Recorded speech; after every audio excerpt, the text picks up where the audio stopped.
Bismillahirrahmanirrahim. Assalamu alaikum. I hope all of you are fine and healthy. Today we are going to start the chapter number 2 of your book. In the previous lecture we have discussed about the introduction to Mathematica. It was an introductory chapter. In this chapter we will start from the Mathematica language. तो mathematical language को समझने के लिए हमें सबसे पहले समझने की ज़रूरत है एक्सप्रेशंस क्या होती हैं, और उसके बाद हम लोग ये देखेंगे कि डेफिनेशंस क्या होती हैं, प्रेडिकेट्स क्या होते हैं, बुलियन ऑपरेशंस क्या होते हैं, और उसके साथ साथ एट्रीब्यूट्स के बारे में हम देखेंगे। फॉर द टाइम बीइंग हमने सबसे पहले डिस्कस करना है एक्सप्रेशन को। अब एक्सप्रेशंस क्या होते हैं, ये किसी भी मतलब कि मैथमेटिका का बिल्डिंग ब्लॉक है।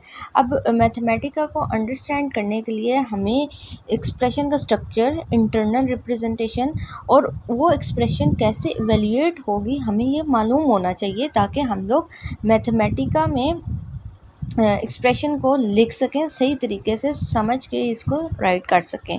तो इसके लिए जो हम लोग चीज़ें समझेंगे वो अगेन हम लोग स्ट्रक्चर क्या होगा एक्सप्रेशन का, इंटरनल रिप्रेजेंटेशन क्या होगी, और इसके साथ साथ हम लोग ये देखेंगे एक्सप्रेशन होता क्या है इटसेल्फ।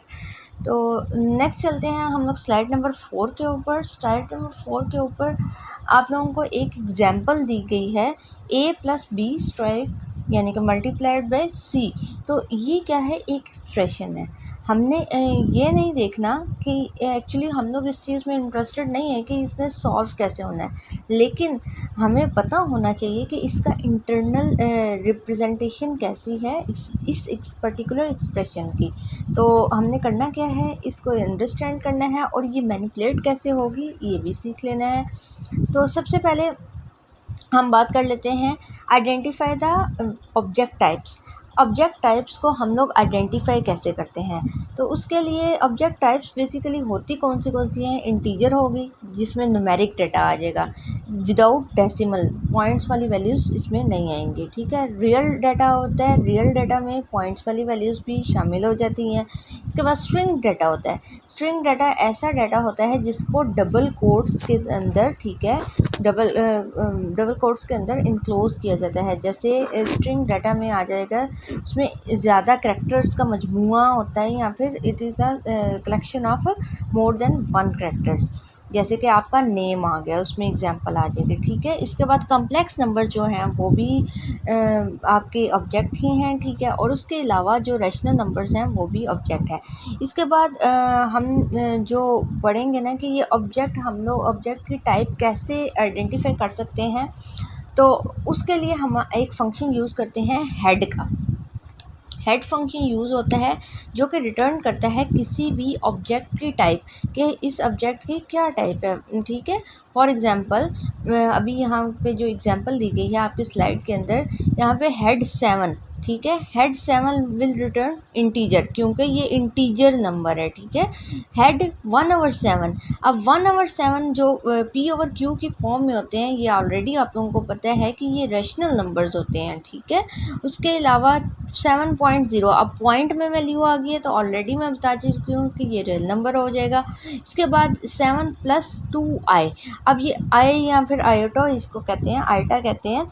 तो ये जो आयोटा होता है ये शो करता है कि ये जो वैल्यू है वो कॉम्प्लेक्स वैल्यू है। ये थोड़ी सी कॉम्प्लेक्स एग्जांपल पहले आ गई है, इसको हम लोग सिंपल एग्जांपल्स के साथ भी डिस्कस करेंगे तो बड़े आसानी से समझ आ जाएगी। तो इसमें है क्या कि यहाँ पे हमने सारी डाटा टाइप, बेसिकली बताने का क्या मकसद है कि सारी डाटा टाइप को एक ही उसने लिस्ट में मैनिपुलेट कर दिया है। जैसे कि मैंने आपको पहले भी बताया था कि जो कर्ली ब्रैकेट्स होती हैं वो रिप्रेजेंट करती है लिस्ट को।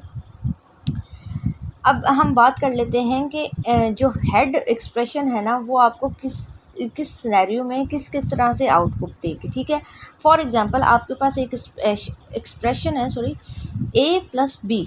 अब ये a+b जो एक्सप्रेशन है ना, इसके ऊपर अगर हम हेड फंक्शन अप्लाई करेंगे, यानी कि हेड लिख के उसके बाद ब्रैकेट स्क्वायर ब्रैकेट के अंदर हम लोग a+b पास करेंगे, तो हमारे पास रिज़ल्ट क्या आएगा, जो इसके ऊपर, इस एक्सप्रेशन के ऊपर ऑपरेशन हो रहा है, ठीक है।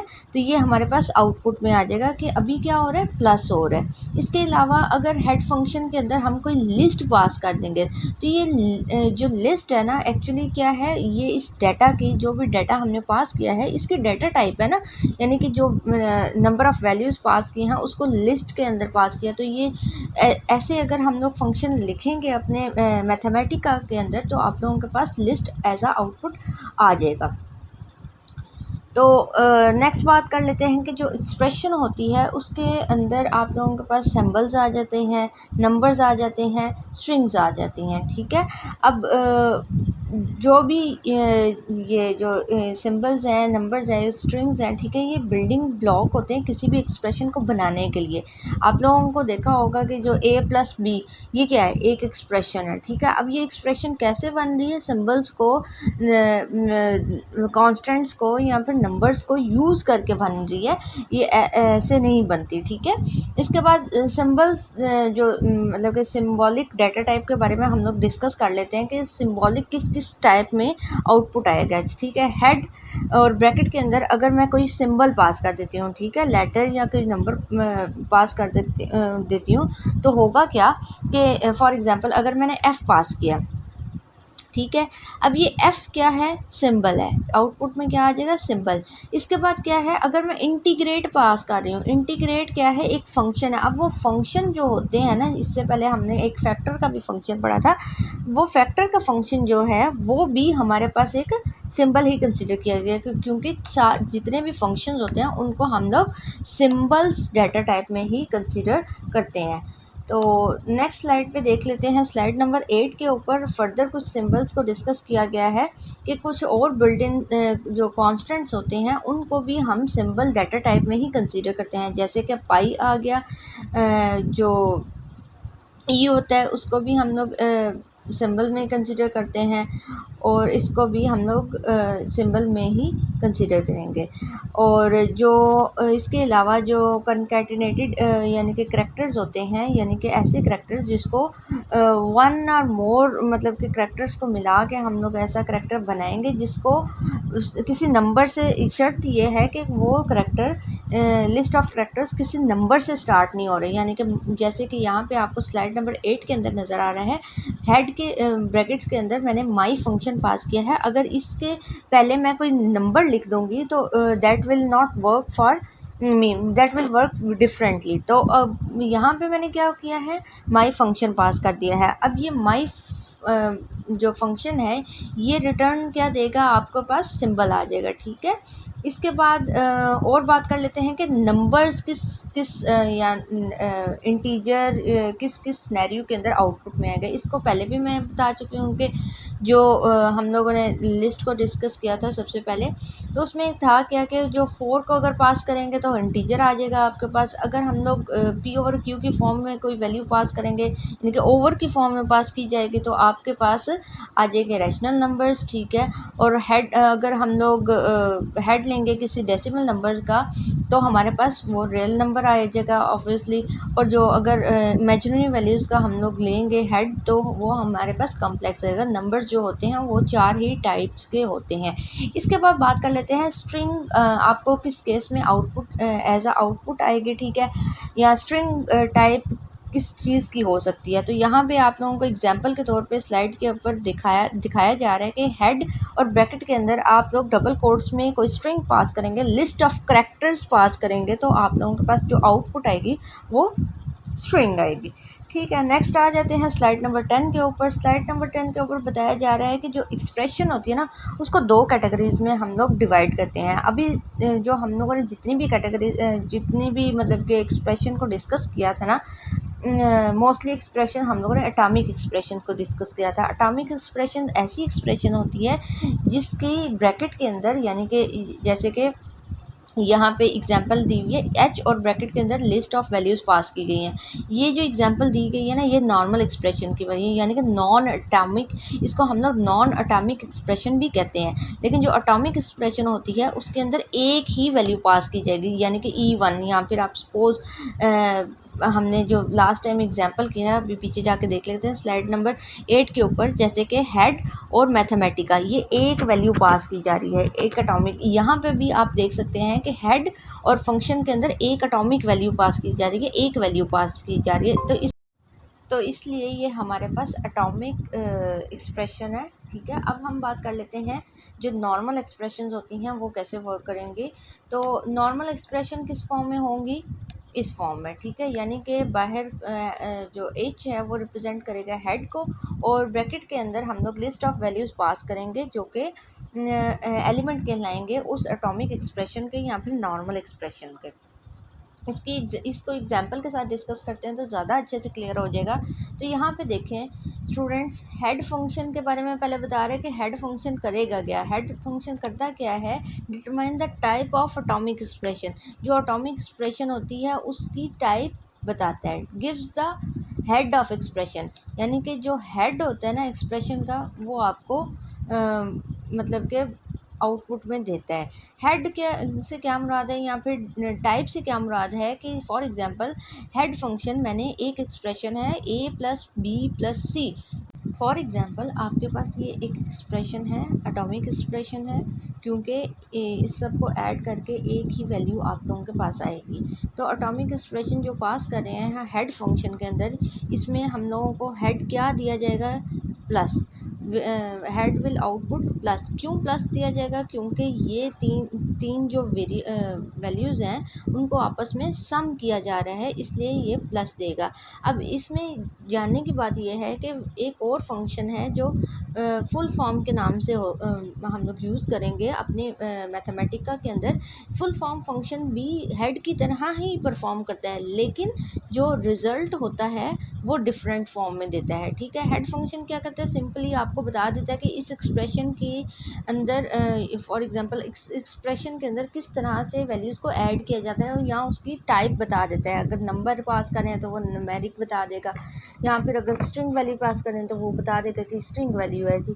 लेकिन जो फुल फॉर्म है ना, फुल फॉर्म विल वर्क के जो उसको ना फुल फॉर्म में कन्वर्ट कर देता है। फुल फॉर्म मीन्स कि फॉर एग्जांपल अगर मैंने a प्लस बी प्लस सी पास किया है फुल फॉर्म फंक्शन के अंदर, तो होगा क्या कि इन सब वेरिएबल्स को कॉमा सेपरेट लिख देगा, और जो भी इन वेरिएबल्स के अंदर या ऊपर ऑपरेशन परफॉर्म किया जा रहा है उसको प्लस मतलब कि प्लस अभी की एग्जांपल के अंदर प्लस परफॉर्म हो रहा है तो वो प्लस बाय लिख देगा, ठीक है। तो ये इस तरह से वर्क करता है। इसी तरह से बिल्कुल अगर हम लोग हेड का फंक्शन इस एग्जांपल के ऊपर अप्लाई करते तो हमारे पास आउटपुट क्या आना था, लिस्ट आना था। अभी हम लोग लास्ट स्लाइड्स के अंदर ये डिस्कस करके आए हैं। लेकिन फुल फॉर्म अगर मैंने इस लिस्ट के ऊपर अप्लाई किया है तो मेरे पास ये बता तो रहा है कि ये लिस्ट है, उसके साथ साथ उसकी वैल्यूज़ को भी डिस्प्ले कर रहा है in the form of function के फॉर्म में वो डिस्प्ले कर रहा है। तो नेक्स्ट बात कर लेते हैं लेंथ फंक्शन क्या करेगा, count the number of elements. जितने एलिमेंट्स होंगे आपकी एक्सप्रेशन के अंदर, ठीक है, उसको काउंट करेगा, जितने नंबर ऑफ़ वेरिएबल्स होंगे। जैसे कि अब ये लेंथ है, लेंथ क्या करेगा, अगर मैं इस एक्सप्रेशन के ऊपर अप्लाई करती हूँ तो ये काउंट करेगा कि कितनी वैल्यूज़ मैं पास कर रही हूँ, कितने वेरिएबल्स के ऊपर ये ऑपरेशन हो रहा है, ठीक है। इन एलिमेंट्स को वो काउंट करके आउटपुट में दे देगा। अभी के लिए जो एलिमेंट्स थे वो 3 थे, इसलिए स्क्रीन के आउटपुट में आप लोगों के पास 3 आ जाएगा। इसके बाद हम एक एक्सप्रेशन लेते हैं जिसके अंदर असाइन कर देते हैं sine x multiply by a x square plus B x plus c. थोड़ी सी ये एक्सप्रेशन कॉम्प्लेक्स है, तो ध्यान से देखें कि अगर हम लोग इस तरह की एक्सप्रेशन लेते हैं और उसको एक वेरिएबल के अंदर असाइन कर रहे हैं, ठीक है, और वो वेरिएबल हेड में पास कर रहे हैं, तो हेड में पास करने के बाद हमारे पास आउटपुट क्या आएगी, ये दोनों क्या हो रहे हैं, ये एक्सप्रेशन यानी कि साइन एक्स इसके साथ क्या हो रहा है, मल्टीप्लाई हो रहा है। अब मल्टीप्लाई हो रहा है तो इट्स मीन के जो हम टर्म यूज़ करते हैं मल्टीप्लिकेशन के लिए मैथमेटिका में, इट विल बी टाइम्स, मतलब कि साइन एक्स इज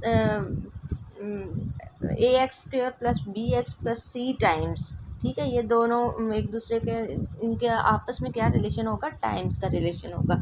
और अगर मैं इस एक्सप्रेशन की लेंथ लेना चाहती हूँ तो इस एक्सप्रेशन की लेंथ क्या आएगी, वो इनको अलग अलग काउंट नहीं करेगा, उसको एक एक एलिमेंट कंसीडर करेगा और इस साइन एक्स को एक एलिमेंट कंसीडर करेगा, और जो आउटपुट आएगी वो 2 आ जाएगी। ठीक है। अब हमने हेड फंक्शन तो अप्लाई कर दिया इस एक्सप्रेशन के ऊपर। अब इसके बाद हम लोग इसी एक्सप्रेशन, सेम एक्सप्रेशन के ऊपर हम लोग फुल फॉर्म फंक्शन भी अप्लाई करते हैं। फुल फॉर्म फंक्शन अप्लाई करने के बाद अब देखें, सबसे पहले उसने ओवरऑल एक्सप्रेशन की टाइप बताई, यानी कि इसकी एक्सप्रेशन की क्या टाइप है, टाइम्स। टाइम्स उसने बाहर लिख दिया। उसने फिर स्क्वायर ब्रैकेट लगाई, और स्क्वायर ब्रैकेट के बाद हमने किस चीज़ को डिस्कस करना है कि इनके दरमियान में आपस में क्या रिलेशन है। ठीक है। अब ये देखें कि हम लोग पहले लिखेंगे जो सिंपल फॉर्म में है, यहाँ पे सी जो है अकेला है, इसलिए इसको हम लोगों ने पहले लिख दिया। ठीक है। प्लस फंक्शन प्लस हो रहे हैं ये सब, इसलिए यहाँ पे बाहर प्लस लगा दिया ब्रैकेट के अंदर। और फिर हमने दोबारा से ब्रैकेट लगाई, और वो कौन सी चीज़ों को प्लस कर रहा है, सी को प्लस कर रहा है, उसके बाद बी एक्स को प्लस कर रहा है। अब बी एक्स के दरमियान में आपस में क्या रिलेशन है, टाइम्स का रिलेशन है। ठीक है। और किसको प्लस कर रहा है, ए एक्स स्क्वेयर को प्लस कर रहा है। अब ए एक्स स्क्वेयर को हमने फुल फॉर्म में कैसे लिखना है, इनके आपस में क्या रिलेशन है, पहले हमने ये देखना है। टाइम्स का रिलेशन है। ठीक है। टाइम का रिलेशन है तो उसके बाद ब्रैकेट लगाई और ए लिख दिया, और उसके बाद हमने एक्स और एक्स की पावर 2 यानी कि एक्स स्क्वेयर का आपस में क्या रिलेशन, या एक्स और 2 का क्या रिलेशन होगा, यानी कि ये दोनों एक दूसरे मतलब कि एक्स पावर है 2, सॉरी 2 पावर है एक्स की। तो इस तरह से ये रिलेशन शो किया, और ब्रैकेट्स हमने क्लोज कर दी, और दूसरा जो आर्ग्यूमेंट था उसको हमने एज इट इज़ लिख दिया। वो क्यों लिखा, क्योंकि ये जो एक एक्सप्रेशन है, ठीक है, ये जो है दूसरी एक्सप्रेशन के साथ मल्टीप्लाई हो रही है टाइम्स की फॉर्म में, तो ये कामा सेपरेट इस तरह से हो जाएगा। तो इसकी आप प्रैक्टिस करें लाजमी, ये बहुत इंपॉर्टेंट है पेपर पॉइंट ऑफ व्यू से। अगर आप लोगों को यहाँ से समझ नहीं आया तो आप लोग कमेंट करके मुझसे लाजमी पूछ लीजिएगा कि ये फुल फॉर्म में कैसे लिखना है, और हेड किस तरह से रिज़ल्ट देगा। तो ये थोड़ी सी चीज़ इंपॉर्टेंट है। नेक्स्ट बात कर लेते हैं कि head for atomic and non atomic expression will return different information, यानी कि जो एटॉमिक एक्सप्रेशन होगी और जो नॉन एटॉमिक एक्सप्रेशन होगी, इन दोनों के केस में जो इंफॉर्मेशन हमारे पास आउटपुट होके आएगी वो दोनों ही डिफरेंट होगी। तो उसको हम लोगों ने एग्जांपल्स के साथ भी हम लोगों ने देख लिया है, और यहाँ पे फर्दर एक और एग्जांपल दी गई है आप लोगों के पास। अगेन वही एग्जांपल है जो कि हम लोग लास्ट स्लाइड्स के अंदर पढ़ चुके हैं कि इंटीग्रेट क्या है, ये एक सिंबल है, क्योंकि ये एक फंक्शन है। जो सारे फंक्शंस होते हैं स्टूडेंट्स, वो सारे ही किस डाटा टाइप में आते हैं, सिंबल डाटा टाइप में आते हैं। और जो स्ट्रिंग होती है या फिर लिस्ट ऑफ कैरेक्टर्स होते हैं जिनको हम लोगों ने डबल कोट्स में इनक्लोज किया जाता है, उसको हम लोग स्ट्रिंग डाटा टाइप में कंसिडर करते हैं। ये डाटा टाइप्स आप लोगों से भी पूछी जा सकती है कि इंटीग्रेट का हेड क्या आएगा, मतलब कि ये इवैल्यूएट होके आपके पास आउटपुट क्या आएगी, या आउटपुट पूछी जा सकती है पेपर के अंदर। उसके बाद नेक्स्ट बात कर लेते हैं हम लोग स्लाइड नंबर 14 के ऊपर जो फर्दर एग्जांपल्स दी हैं उसके बारे में डिस्कस कर लेते हैं। तो हेड के अंदर अगर हम एक वैल्यू पास करेंगे तो वो ऑब्वियसली यानी कि इंटीजर टाइप की वैल्यू पास करेंगे तो वो आउटपुट में आपके पास इंटीजर आ गया। अगेन वही एग्जांपल को दोबारा से यहाँ पे फर्दर एक्सप्लेन किया हुआ है, लेकिन फर्दर एक्सप्लेन क्यों किया हुआ है, ताकि हम इसको ये भी देख सकें कि हम फुल फॉर्म भी साथ साथ में डिस्कस कर सकें। अब फुल फॉर्म लेते हैं एफ़ की। इससे पहले जब हमने हेड के साथ हेड में एफ़ पास किया था हेड फंक्शन में, तो हमारे पास आउटपुट क्या आया था, सिंबल। वो किस टाइप में आ रहा था, सिंबल में आ रहा था। लेकिन जो फुल फॉर्म लेंगे तो अब आपके पास as it is F print हो जाएगा। ठीक है, F as it is output में आ जाएगा। और अगर हम लोग इसकी फुल फॉर्म लेते हैं 5/7 की, तो ये 5/7 क्या है, रैशनल नंबर है। तो ये जो फुल फॉर्म आप आउटपुट क्या करेगा, आपके पास रैशनल स्क्वायर ब्रैकेट्स 5,7। ठीक है। इसके बाद नेक्स्ट हम लोग डिस्कस कर लेते हैं स्लाइड नंबर 15 के ऊपर जो भी टॉपिक्स बताए जा रहे हैं आपको। Atomic expression has no part. अब पार्ट्स की बात आ गई, ये पार्ट्स वाला भी फंक्शन काफ़ी इंपॉर्टेंट है। अब एटॉमिक एक्सप्रेशन जो होती है, जाहिर सी बात है कि उसके कोई भी पार्ट्स नहीं होते। नॉन एटॉमिक एक्सप्रेशन के पार्ट्स होते हैं। Part extract the specific part of non atomic expression, यानी कि पार्ट फंक्शन जो कि अभी हम लोग डिस्कस करने लगे हैं वो एक्सट्रैक्ट करेगा कुछ स्पेसिफिक पार्ट जो कि हम उसको बताएंगे, ठीक है।